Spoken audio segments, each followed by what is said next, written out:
Solapur crime रेकॉर्डवरील सराईत गुन्हेगार रमेश चव्हाण याच्यावर स्थानबद्धची कारवाई. शहरातील जोडभावी पेठ पोलीस ठाण्याच्या रेकॉर्डवरील सराईत गुन्हेगार रमेश बाळू चव्हाण याच्यावर स्थानबद्धची कारवाई करण्यात आली आहे.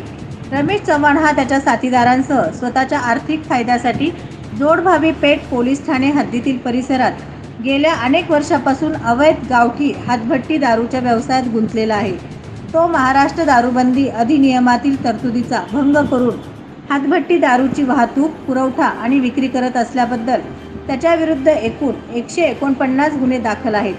सन 2016 मध्ये MPDA अधिनियम 1981 अन्वये सन 2020 व सन 2022 मध्ये क्रमांक 93 महाराष्ट्र दारूबंदी अधिनियमानुसार प्रतिबंधक करून देखील त्याचे गुन्हेगारी वर्तवणूक सुटत नव्हती. त्याने पुन्हा अवैध हातभट्टी दारूचा व्यवसाय चालूच ठेवलेला होता.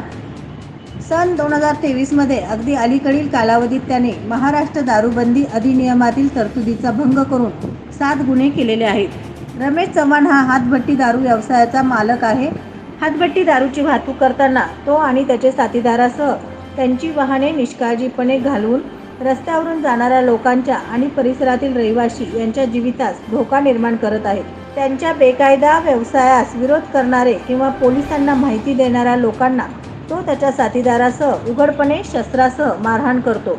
अशा प्रकारची गुन्हेगारी कार्यवाही करून रमेश चव्हाण याने परिसरात दहशत निर्माण करून सार्वजनिक सुव्यवस्थेत बाधा निर्माण केली आहे. रमेश चव्हाण याच्या अवैध हातभट्टी दारूच्या व्यवसायामुळे जोडभावी पेठ पोलीस ठाणे हद्दीतील सार्वजनिक सुव्यवस्था बाधित होऊन कायदा व सुव्यवस्थेचा प्रश्न निर्माण होत असल्यामुळे भविष्यात सार्वजनिक सुव्यवस्था अबाधित राखण्यासाठी व त्याच्या गुन्हेगारी कृत्यास वेळीच प्रतिबंध करण्यासाठी माननीय पोलीस आयुक्त यांनी त्यास MPDA अधिनियम 1981 अन्वये स्थानबद्धतेचे आदेश निर्गमित केले आहेत. त्याच आदेशाची बजावणी करून येरवडा कारागृह पुणे येथे दाखल करण्यासाठी रवानगी करण्यात आली आहे. SB न्यूज चॅनलला लाईक करा, शेअर करा, सबस्क्राईब करा.